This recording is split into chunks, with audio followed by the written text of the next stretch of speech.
Hola a todos, bienvenidos a Curiosity Cam. Hoy vamos a estar viendo cómo funciona la mente del delincuente. Empecemos analizando el delito. Este es una respuesta de tratamiento subjetivo de lo real. Es un hecho del lenguaje porque el hombre es el único animal que mata. El crimen es esencialmente humano porque pertenece a la dimensión del sentido. Los animales no matan, los animales se alimentan. Es un resultado sociopolítico porque es un efecto del lazo con el otro. Es un hecho del lenguaje por lo cual está sobredeterminado por las marcas de la historia del sujeto. Es una construcción teórica porque introduce la perspectiva de la historia. Lo que hoy es un delito, mañana puede dejar de serlo. La definición del delito dice que esta es una conducta típica, antijurídica y culpable. Conducta porque es una acción específica. Típica porque es tipificable en un código y que este código es la ley penal. Antijurídica porque transgrede la ley y culpable porque el Estado puede reprochar al sujeto. El delito es una satisfacción oscura que no se deja ordenar en los carriles de la civilización y avanza sobre los derechos del otro. Ahora veamos la culpabilidad. Tanto en la culpabilidad como en el amor el sujeto se declara. En la culpabilidad tenemos una petición de juicio y en el amor tenemos una petición de amor. En ambas el sujeto está haciendo un llamado al gran otro.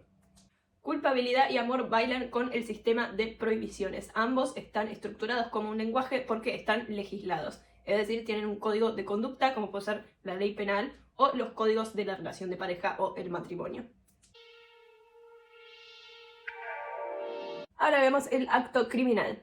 El sujeto que comete un crimen comete tres tipos de faltas. Primero tenemos al pecador que mueve al criminal. Esto pertenece al foro interno del psicoanálisis. Después tenemos al criminal que satisface al pecador y pertenece al foro externo de la justicia. Y después tenemos al culpable que interroga al criminal y pertenece tanto al foro interno como al externo. Este punto refiere a la subjetivación del crimen que da una respuesta a lo social. Una vez cometido el crimen, el sujeto tiene tres alternativas ante este. Primero, una implicación subjetiva plena, donde tenemos el crimen, luego el sentimiento de culpa, luego la responsabilidad por el acto y luego la sanción penal. Luego, la implicación subjetiva parcial, donde tenemos el crimen, la culpa y la sanción penal, pero no la responsabilidad por el acto. Y tercero, el acto criminal desarticulado, donde tenemos por un lado el crimen y por el otro una sanción penal despegada de este. El régimen progresivo es aquel que permite al sujeto encarcelado resocializarse. Así, este puede pasar de una prisión de alta seguridad a una de seguridad media o a un régimen abierto, como puede ser una granja, por ejemplo. Los sujetos que son reincidentes, es decir, que aquellos que apenas salen vuelven a cometer un crimen, no tienen acceso al régimen de progresividad. Para acceder al régimen de progresividad debe haber un informe que hacen los trabajadores penitenciarios sobre el buen comportamiento del sujeto, acompañado por un informe psicológico que avala que éste se responsabiliza de sus actos y entiende por qué está allí. Este régimen progresivo tiene varios periodos. Primero hay una observación, luego un tratamiento, luego una socialización. Le sigue la consolidación, la confianza, la puesta a prueba. Luego salidas transitorias, semilibertad y libertad condicional. Veamos cómo afecta en la criminalidad la declinación en la creencia del nombre del padre. En las sociedades de hoy en día nos encontramos con una fuerte declinación en la creencia del nombre del padre, es decir, las sociedades ya no creen en el padre como ordenador y este ya no cree en su propia autoridad. De esta manera, la estructura familiar se desintegra cuando es esta la que contiene las pulsiones que pueden provocar un crimen. La familia es la escena psicosocial donde el adolescente pone en acto sus tensiones agresivas sin graves consecuencias, por ejemplo, un reto de la madre, pero sin esta, las mociones edípicas se vuelven patógenas y criminógenas. Por lo tanto, delito y delincuente son síntomas de un conflicto social. Ni el crimen ni el delincuente son concebibles fuera de su referencia sociológica. Toda sociedad tiene una ley positiva y es en la relación del crimen y la ley donde se sitúa el castigo. Es decir, el sujeto se relaciona a la ley por vía del castigo. Ahora veamos una diferenciación entre tres nociones psicoanalíticas muy parecidas, pero no tanto, que son el acting out, el pasaje al acto y el síntoma. El acting out es una actuación donde el gran otro corre peligro de desvanecerse o se desvaneció. Es un llamado a la ley, un estado de alteración motriz que escenifica lo indecible. Así, un ejemplo puede ser una niña que tenía en el lugar del gran otro a su abuelo como aquel que porta el saber y este se desvanece de su posición del gran otro cuando comienza a abusar de ella, y ella, en un llamado de ayuda donde escenifica lo indecible, pierde el control de su interés a una edad avanzada. El pasaje es una impulsión donde el sujeto desbordado de angustia se encuentra confrontado con lo real y desprendido de lo simbólico. El sujeto directamente cae de la escena del mundo. De esta manera, un acting out, que es un mensaje de ayuda a un otro, si este otro no lo recepciona, no encuentra un otro del otro lado, lo que es acting out puede pasar a ser un pasaje al acto. Así, por ejemplo, un acting out de una chica que es lesbiana y no logra decirle a sus padres, pasa por delante de ellos de la mano de otra chica como manera de escenificar lo indecible, y los padres ni siquiera lo registran, es decir, hay una caída del otro. Esto puede convertirse en un pasaje al acto suicida. Ya el síntoma es un mensaje cifrado al igual que el acting out, pero es metáfora de un deseo inconsciente.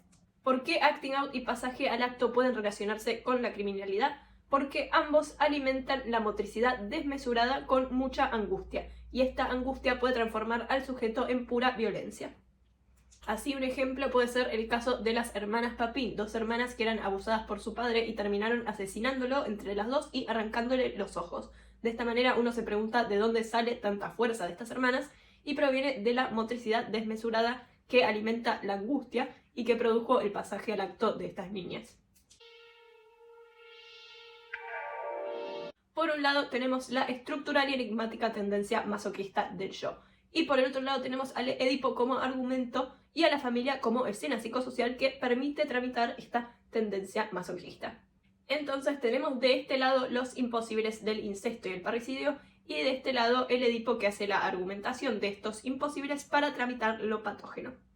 La culpabilidad neurótica tiene en su núcleo el deseo del incesto y del parricidio. Este núcleo a su vez sirve de base para el síntoma. Así surge la paradojal demanda del superyo, porque a más renuncia de las satisfacciones, más deuda superyoica.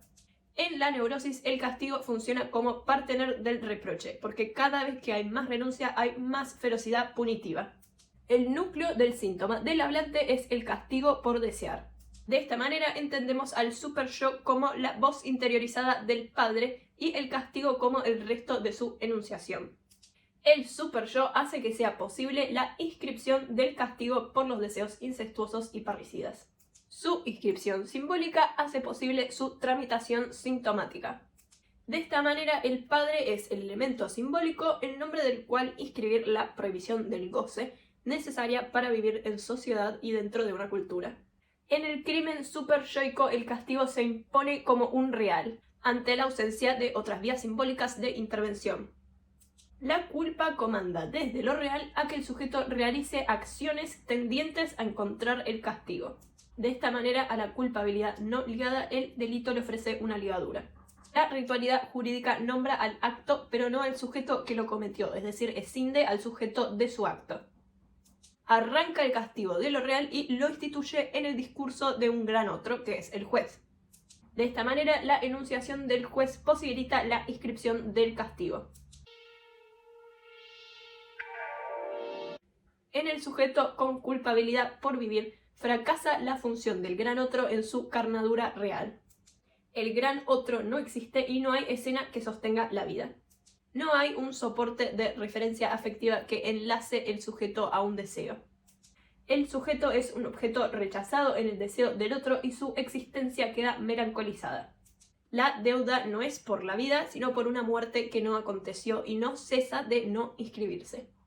Así, en general, el sujeto está en deuda con su madre, que es el gran otro, por haberle dado la vida. Este tipo de sujetos están en deuda por no haber muerto, por no haber sido abortados.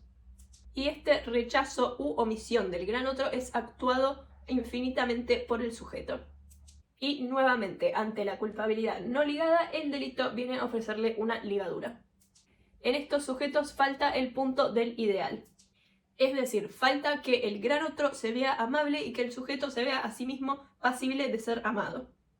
Esto imposibilita la constitución del campo narcisista y la tramitación de la cara más feroz del superyo. Para estos sujetos, ningún castigo, como puede ser la cárcel, surte ningún efecto porque no hay nada más doloroso que su existencia. Esto es todo de Crimen por hoy. Si les gustó el video y les sirvió, denle me gusta y suscríbanse.